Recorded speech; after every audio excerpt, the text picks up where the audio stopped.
வணக்கம் நண்பர்களே. So England win பண்ண காரணம் பென் ஸ்டோக்ஸ் தான் ஒரு முக்கியமான ரீசன். அதை பத்தி தனியா நான் ஒரு வீடியோ போட்டிருக்கேன், ஓகேங்களா? சோ அது உண்மையான ஒரு விஷயம் தான். பட் ஸ்டில் இன்னும் ஒரு 2 பேரை நம்ம கண்டிப்பா மென்ஷன் பண்ணி ஆகணுங்க. அவங்க ஒரு வைட்டல் ரோல் பிளே பண்ணிருக்காங்க இங்கிலாந்து வின் பண்ணதுக்கு, ஓகேங்களா?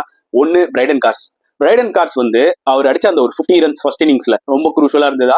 அதுக்கப்புறம் செகண்ட் இன்னிங்ஸ்ல அந்த டே முடியும் போது லாஸ்ட் 1 ஹவர்ல அவர் அந்த ஃபுல்லர் லென்த் டெலிவரிஸ் போட்டு ஒரு ஸ்ட்ராட்டஜியை கொண்டு வந்தார் பாத்தீங்களா? ஃபுல்லர் லென்த் போடும்போது என்ன ஆச்சுன்னு பாத்தீங்கன்னா, இன் ஸ்விங்கும் பண்ணாரு, அவுட் ஸ்விங்கும் பண்ணாரு. அதனாலதான் கருண் நாயர் என்ன பண்றது தெரியாம வெளியிட்டு விட்டாரு. அந்த டைம்ல கருண் நாயர் விக்கெட் எடுத்ததா இருக்கட்டும், சுமன் கில் விக்கெட் எடுத்ததா இருக்கட்டும், டோட்டலா பாத்தீங்கன்னா பிரஷர் வாஸ் ஆன் இந்தியா அந்த 2 விக்கெட் போனோன்னு. சோ பிரைடன் கார்ஸ்க்கு கண்டிப்பா ஹியூஜ் கிரெடிட் கொடுக்கணும். சோ பிரைடன் கார்ஸ்க்கு ஹியூஜ் கிரெடிட் கொடுத்தாலும் அந்த டே 4 முடிவுல அவர் போட்ட ஸ்பெல்லுக்கு இன்னொரு பக்கம் ஜோஃப்ரா ஆர்ச்சர் ஃபர்ஸ்ட் இன்னிங்ஸ்ல கொஞ்சம் சுமாரா தான் தெரிஞ்சாரு, ஏன்னா ரொம்ப நாள் கழிச்சு டெஸ்ட் கிரிக்கெட் விளையாடுறாரு. பட் செகண்ட் இன்னிங்ஸ்ல சூப்பரா போட்டு 20 விக்கெட் எடுத்ததா இருக்கட்டும், இன்னொரு பக்கம் பாத்தீங்கன்னா வாஷிங்டன் சுந்தர் விக்கெட் எடுக்கட்டும், அதெல்லாம் ரொம்ப குரூஷலா இருந்தது. சோ அந்த இடத்துல ஜோஃப்ரா ஆர்ச்சர் அவரோட பெஸ்ட்டை கொடுத்தாரு. So Jofra Archer and cars இவங்களும் ஒரு முக்கியமான ரீசன் இங்கிலாந்து வின் பண்ண.